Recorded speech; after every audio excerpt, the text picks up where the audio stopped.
The man who'd destroyed her childhood was dying in a hospital bed across London, but Amy Winehouse was buying teddy bears. September 2011. The North London Children's Home looked exactly as she remembered. Same gray brick facade that had witnessed too many arrivals and departures. Same narrow windows that never seemed to let in enough light, no matter the season.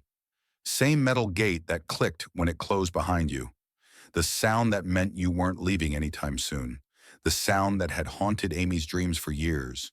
She remembered that first day, 15 years ago, how the social worker's hand had felt on her shoulder, meant to be comforting, but feeling like a weight that might crush her. How she'd counted the windows from the outside, trying to guess which room would become her world. How she'd clutched her school bag tighter, the only thing that still belonged to her. Amy stood outside, holding 3 shopping bags full of gifts, watching children play in the courtyard through the fence. Their laughter carried on the autumn air, innocent and unaware of how quickly everything could change. How adults could fail you, how promises could shatter, how the people meant to protect you could become the ones you needed protection from. The bags felt heavier in her hands than they should have. Inside were things she'd wished for during those long nights in bed number 4. Art supplies, books with stories that ended happily, a small teddy bear that looked nothing like the threadbare rabbit she'd smuggled in under her jacket, the one possession they'd let her keep. Ms. Winehouse? The voice belonged to Margaret Thornby, the current director, a woman in her 50s with kind eyes and tired hands. She'd recognized Amy immediately, though they'd never met. "I wasn't sure you'd come," Margaret said, unlocking the gate. Amy didn't respond right away. She was watching a girl, maybe 8 years old, sitting alone on a bench, humming to herself. The melody was familiar, but Amy couldn't place it. "That's Sarah," Margaret said, following Amy's gaze. "She writes her own songs. Reminds me of someone." Amy's grip tightened on the shopping bags. 15 years earlier, this had been her world. Not by choice. Never by choice. The court had decided that David Thornton, her stepfather, posed a significant risk to the child's well-being.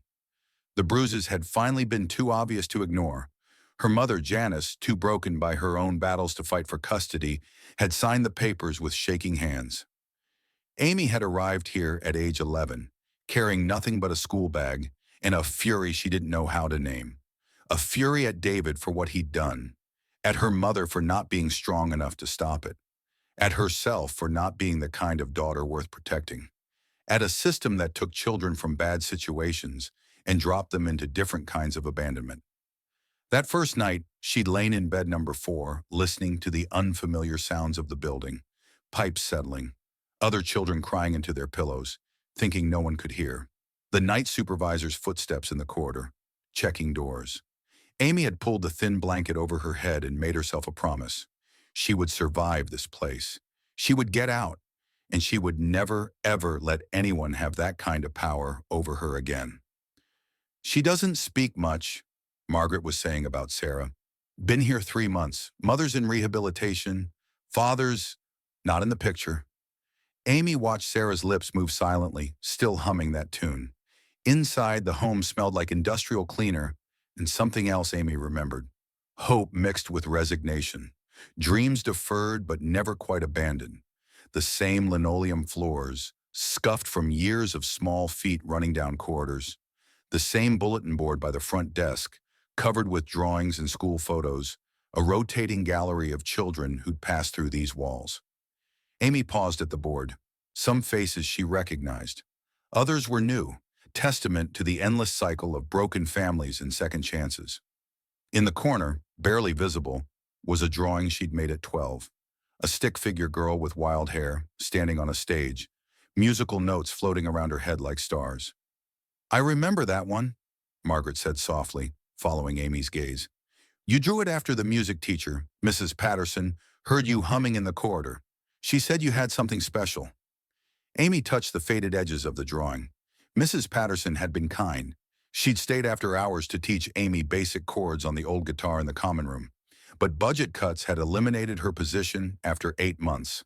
Another adult who disappeared from Amy's life, not by choice, but by circumstance. "We have a music room now," Margaret said, leading Amy down a familiar corridor.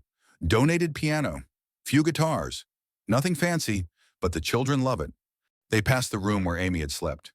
Bed number 4, always bed number 4.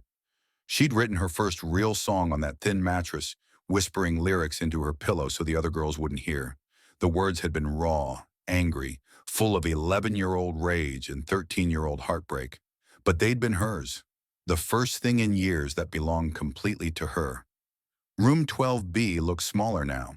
4 beds, 4 small wardrobes, 1 window overlooking the courtyard. Amy could almost see her younger self, sitting cross-legged on the narrow bed, writing in a notebook she'd shoplifted from the corner store. Song lyrics mixed with diary entries. Melodies hummed into existence during the long hours between dinner and lights out. "New girls always get bed number 4, Margaret said. "Something about the angle of the window. It gets the best light in the morning." Amy didn't tell her that she'd chosen bed 4 for a different reason. It was furthest from the door, furthest from the adults who came and went, closest to the window to dreams of escape. The music room was small, cramped. An old upright piano dominated one corner. 3 acoustic guitars hung on the wall, well used but carefully maintained. "Would you like to meet some of the children?" Margaret asked. Amy nodded, though her throat had tightened. 12 children gathered in the music room, ages 8 to 15. They sat in a loose circle, curious but guarded. Amy recognized the look. It was the same expression she'd worn at their age, expecting disappointment, prepared for adults who promised things they couldn't deliver. "This is Amy," Margaret said simply. "She used to live here." A boy named Marcus, maybe 13, spoke first. "You're that singer, the one on the radio." Amy sat cross-legged on the floor, bringing herself down to their level. "I am." "Why'd you come back?" asked Sarah, the girl from the courtyard. The question hung in the air. Amy looked around the circle, seeing herself in each face. Different stories, same pain, different circumstances, same need to be heard. "Because I wanted to hear your songs," Amy said quietly. The children exchanged glances. No one had ever said that to them before. Sarah went first. She sang the melody Amy had heard in the courtyard, adding words that were far too mature for an 8-year-old. A song about waiting for phone calls that never came, about promises broken by people who were supposed to protect you. Her voice was small but steady, each word chosen with the precision of someone who'd learned early that words could be weapons or shields. "Mama said she'd call on Sunday. Sunday came and went away. Mama said she'd call next Sunday, but next Sunday's far away." The melody was simple but haunting, the kind that embedded itself in your memory and played on repeat for days. Amy listened without interruption, her heart breaking and mending simultaneously. She recognized the melody now. It was Summertime, the Gershwin standard, but transformed, made personal, made painful. Marcus performed next, a rap about feeling invisible, about being passed from home to home, about wondering if anyone would ever choose to keep him. His rhythm was instinctive, raw, honest.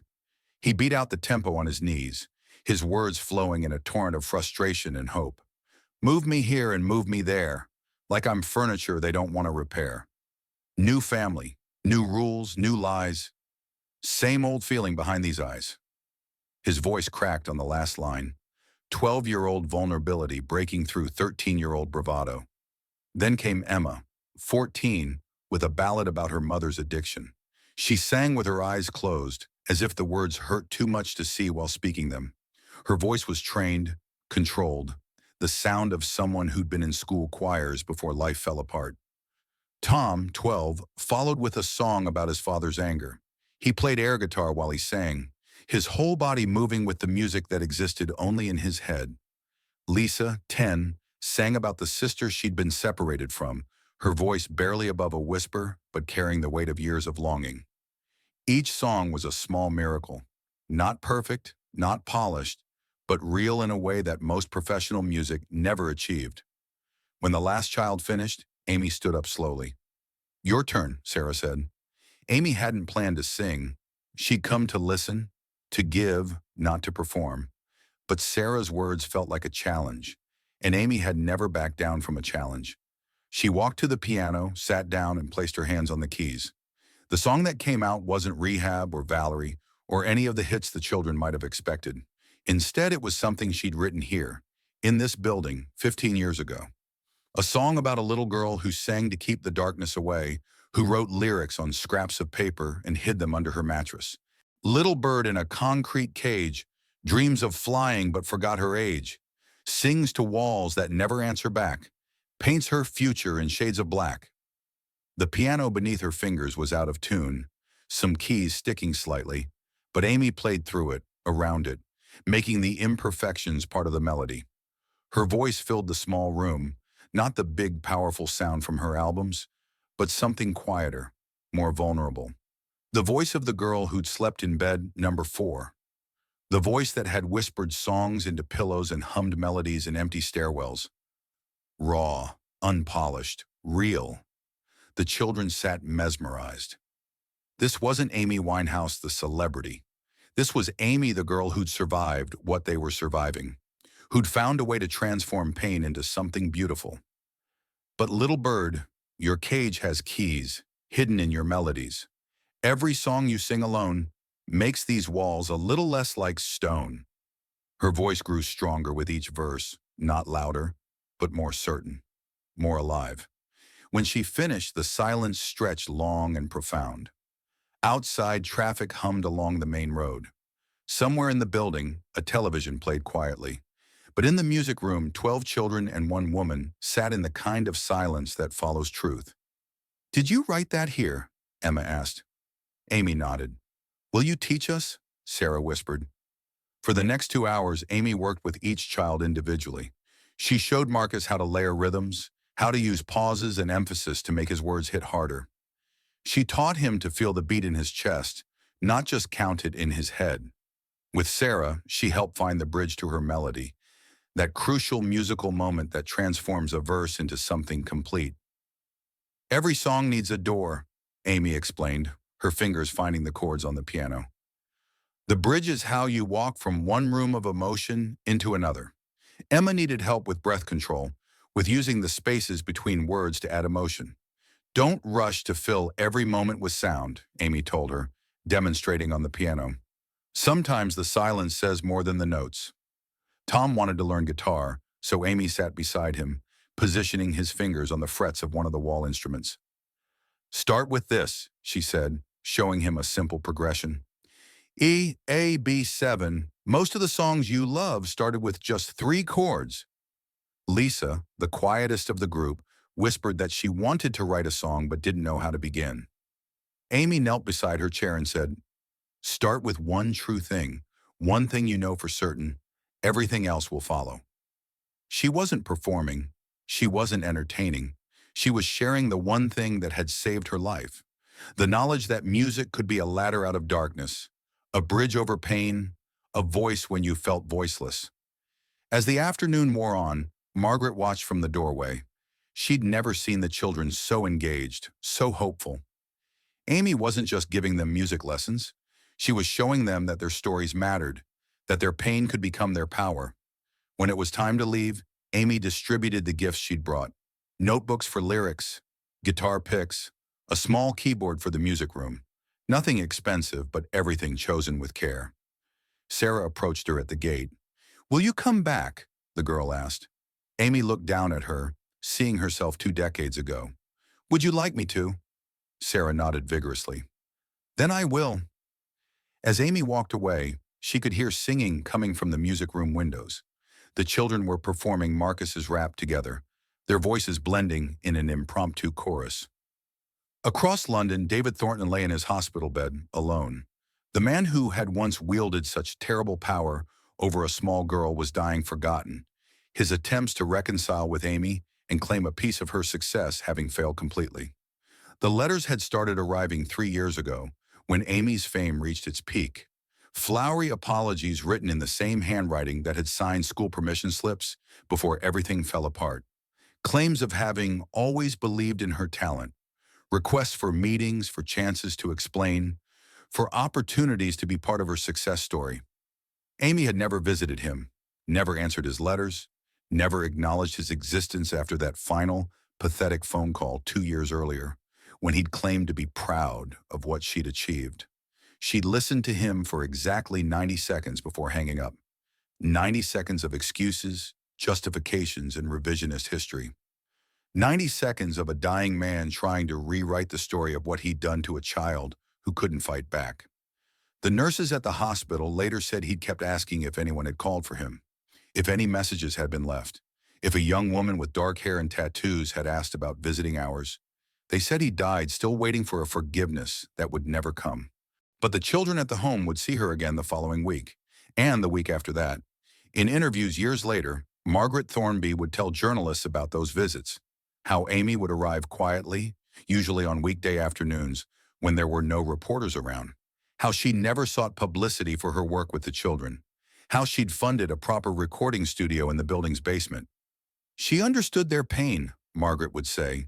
She'd lived it, and she showed them that survival was possible, that their voices mattered. The girl who'd once hummed lullabies to herself in bed number 4 had returned as a woman who could teach others to sing their way out of the darkness. Sarah, now in her 20s and a successful songwriter herself, would later reflect, Amy didn't just give us music that day, she gave us permission to transform our pain into power. She showed us that where we came from didn't have to define where we were going. The man who'd tried to break Amy's spirit had died powerless and alone. But the children she'd touched with her music went on to touch others, creating ripples of healing that extended far beyond the walls of one North London children's home. Some victories are quiet, some revenge is living well, some circles close not with confrontation, but with grace. Amy Winehouse returned to the place where her childhood had been shattered, not to relive her trauma, but to transform it. She showed a new generation of broken children that their voices could heal not just themselves, but the world. That's how legends are truly born. Not in the glare of stage lights, but in the quiet moments when pain becomes purpose, when survival becomes service, when the wounded learn to heal others. The music room at the North London Children's Home still bears a small plaque, in memory of Amy Winehouse, who taught us that every voice deserves to be heard. The children are still singing, and in room 12B, bed number 4, a new girl writes songs in a notebook, unaware that the woman who once slept in that same bed grew up to show the world that broken children can become legendary voices. The music never stops. It just finds new throats to sing through.